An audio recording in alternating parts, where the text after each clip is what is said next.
Welcome everyone, my name is Philippos Barabas and I would like to present the work of Manuel Regnat, Sebastian Steinhorst and myself, which is part of the COINS International Conference on Omnilayer Intelligent Systems, with the title COLAW, Cooperative Location-Proof Architecture for Vehicular Ad Hoc Networks Based on Witnessing. So I would like to talk about GNSS. GNSS encompasses all global satellite positioning systems, with the most famous one being, of course, GPS. In the GNSS market, consumer solutions like smartphones, tablets, and so on, as well as the road sector, for example, commercial vehicles, trucks, etc., dominate by far all other market segments in terms of cumulative revenue, but other smaller segments, for example, agriculture, drones, and so on, are also starting to catch up and account for a significant market share as well. Our main focus today lies on the road segment, which has some unique requirements, as we will see in the following minutes, and is by far not saturated. According to the European Global Navigation Satellite Systems Agency, there are currently over 100 million devices in circulation, and that number is expected to almost double by 2030. It is furthermore interesting to note that although new applications, like for example bike sharing, drive the total number of GNSS shipments, others are being replaced. For example, the personal navigation devices, the small devices we used to have in our cars to help us navigate, are being replaced by smartphones or even in-vehicle systems. Although GNSS is such an integral part of our lives, some of its problems are often overlooked. The one that I want to talk about today is that GNSS is vulnerable to interference and spoofing. By interference, we usually mean jamming the signal completely, meaning that the receiver is not able to position itself at all. With spoofing, we usually mean that some attacker is emulating GNSS signals, basically sending fake signals to the receiver to trick him into believing that he is positioned at a different location. Besides that, we also have to consider the possibility that the user or the receiver is not the victim of an interference or spoofing attack, but the attacker or the fraudster himself. For various reasons, he might be interested in basically lying about the location that he is at. There have been several occasions where this has happened.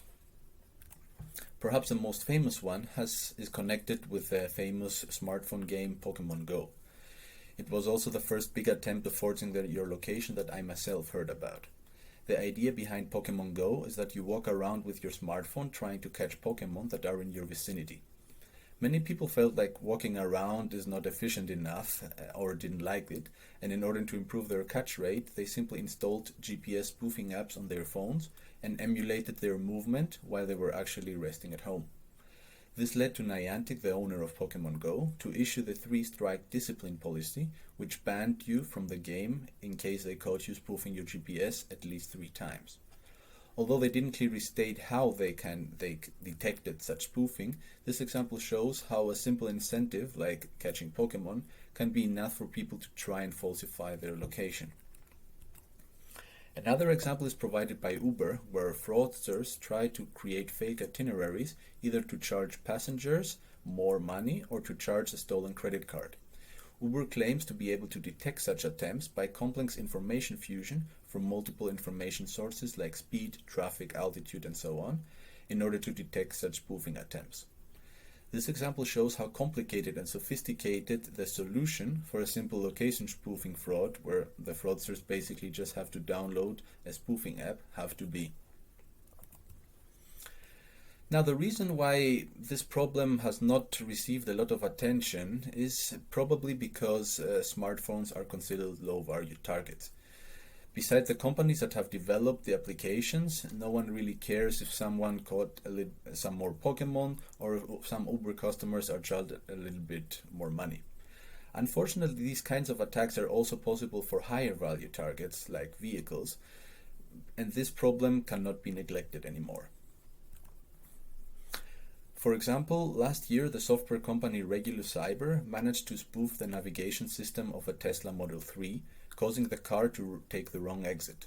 Although from the car's perspective everything worked perfectly, spoofing the GPS caused the car to think that it was 2.5 kilometers further down the road and had thus to take the exit of the highway. Imagine what safety implications these kinds of attacks might have in the autonomous driving future in case an attacker manages to drive a car into a tree. In another example, some researchers managed to manipulate the road navigation system of a vehicle, causing it to arrive at a totally different location. At point A, the researchers tricked the car into believing that it was further back on the route, causing it to take a left turn and arrive at a totally different location. Imagine what financial implications that kind of attacks might have on the logistics industry or even the public transportation system in case autonomous trucks or buses all end up at different locations. I hope that the need for a location-proof architecture was clearly demonstrated. Now, I would like to present our proposed architecture, which takes advantage of the increasing connectivity between vehicles and infrastructure. So this is more or less the situation that exists at the moment. Vehicles that are driving on a highway submit their location that they have calculated to some back-end service for further processing. Whether the red vehicle intentionally or due to a system failure submits a wrong location claim, in this case Berlin, is irrelevant at the moment. What matters is that this location claim is usually accepted by the backend without any additional checks. We propose that instead of vehicles submitting location claims, they should submit location proofs, which they will generate through communication with surrounding vehicles. In order to generate such a location proof, the vehicles can basically ask their neighbors to confirm the location that they claim to be at. In this scenario, and assuming that vehicles are not colluding, the red vehicle would not be able to submit a location proof for him being in Berlin because neither the orange nor the green vehicle would endorse that claim. His location proof would thus be rejected by the backend and successfully detecting and averting a malicious or defect vehicle. So what do we need for such an approach to actually work? Well, the first and obvious requirement is that vehicles need to be able to communicate with their environment. The more witnesses are available, the more reliable such an approach would work. In Europe, 2019 was marked as the year of mass deployment of cooperative intelligent transport systems, so a steady increase of vehicle-to-everything connectivity is expected in the following years. Secondly, we not only want vehicles to be able to talk with each other, but we also want them to be aware of each other, meaning their position, their direction, and generally all of their planned road behavior. The before-mentioned vehicular communication standards achieve such awareness by periodically broadcasting such information to their surroundings through beacons. The claimed location of these vehicles is part of the information that is included in such beacons and is thus possible for all participants of the network to be aware of their neighbor's location. Furthermore, we need a misbehavior detection mechanism on vehicular level. Vehicles must be able to judge whether the location that they have received by their neighbors can be trusted or not. In case the location claim passes the neighbor's checks, the neighbors can endorse the location claim, helping the vehicle create a location proof. Various checks can be conducted, from very simple ones, for example, no two vehicles can be at the exact same location, to more sophisticated ones like distant bounding protocols and so on. Due to the important implications that false location beacons have on the road safety, a number of such checks are implemented or planned to be implemented in the future. Finally, we need a public key infrastructure to be able to uniquely identify each vehicle and to make sure that the endorsements that are attached to each location proof actually correspond to the witness that is supposed to have provided it. The vehicular communication standards require that each vehicle is equipped with several valid certificates that can be in turn be used to sign the messages that they send to their surroundings to not only provide authenticity but also anonymity. Since all of these requirements are met, let's have a closer look how this approach can look like in a real-life scenario. Imagine that the blue truck is part of a big logistics company that wants to reliably track their vehicles at any given time to be able to optimize the truck's route and meet their customer demands.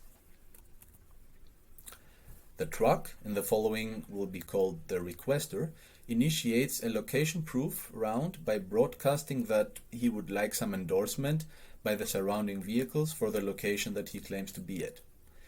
To provide the neighbors with an incentive to send back an endorsement, he is attaching the signed location claim that he has received from the other vehicle's beacons to that request.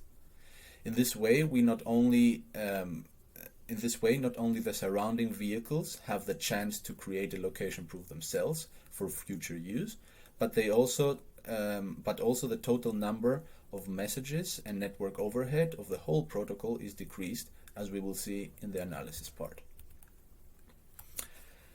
The green and the orange vehicles in the following, called the accepting witnesses, decide to help the requester out. Before doing that, they store the signatures that they received from the requester in their newly created location proof. The yellow vehicle decides not to participate in this location proof round.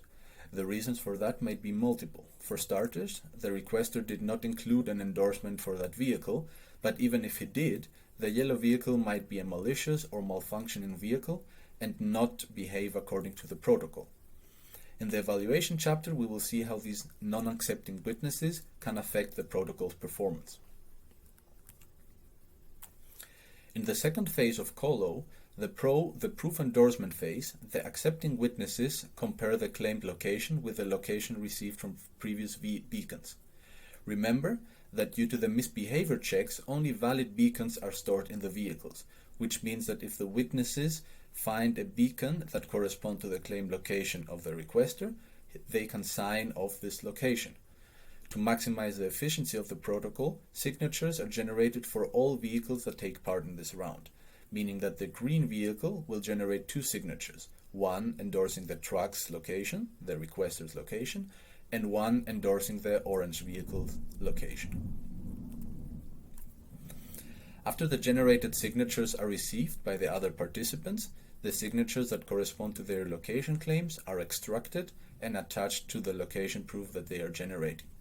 The requester extracts the green vehicle signature that endorses his location claim, and the orange vehicle does the same. This process is repeated for the orange vehicle. Two signatures are generated and transmitted. Note that the yellow vehicle, although it might receive those messages, discards them since it is not part of this location proof round. The two orange signatures are extracted and attached to the corresponding location proofs. At the end, all three participating vehicles manage to generate an own location proof consisting of two neighboring signatures that endorse their location claim.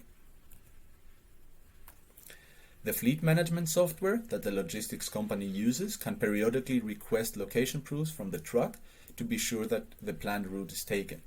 The requester submits the generated location proof to the backend, and the attached signatures increase the reliability of the truck's location claim. To evaluate the performance and cost of our proposed COLAW protocol, we conducted both an analytical evaluation and an experimental evaluation. We compared our protocols to 5 others, except from Vouch Plus, and all other protocols have been suggested for use within a smartphone environment. Although the ideas proposed are very interesting, for example, the multi-party protocol relies on group signatures and VeriPlace relies on trusted road infrastructure. Their applicability in the highly dynamic and complex vehicular environments is questionable. To the best of our knowledge, Vouch Plus, together with its predecessor Vouch, are the only protocols that take this parameter into consideration. More information about the exact setup of these related works can be found in our paper. To be able to compare the protocols with each other, we assume that all approaches use the same wireless protocols and cryptographic algorithms laid out by the vehicular communication standards. First, we looked at the message overhead generated by the protocols, namely how many messages have to be exchanged in total between the vehicles before all participants can generate their own location proof. Having the vehicles endorse each other from the very beginning significantly decreases the total overhead, as we can clearly see in this graph. Next, we looked at the proof generation time, namely how long it will take for a vehicle from the moment it requests an endorsement until its location proof is actually ready. At around 40 vehicles, COLAW requires about 2 seconds to generate one location proof for each vehicle. This is mainly due to the increased number of signature generations and verifications that are necessary for COLAW and need to be attached to every exchange message according to the vehicular communication standards. Besides the infrastructure-based VeriPlay solution, only Applause, which was not designed for safety-critical environments and thus deviates from these requirements, manages to achieve a lower proof generation time. In highly dynamic vehicular environments, where intercontact time between the vehicles might be short, that increasing proof generation time has to be taken into consideration. During the experimental evaluation, we wanted to examine how environmental and traffic conditions affect the protocol's performance. We also wanted to investigate how important the partner selection process is. If you think back to the presented example, the yellow vehicle was not included in the location proof round.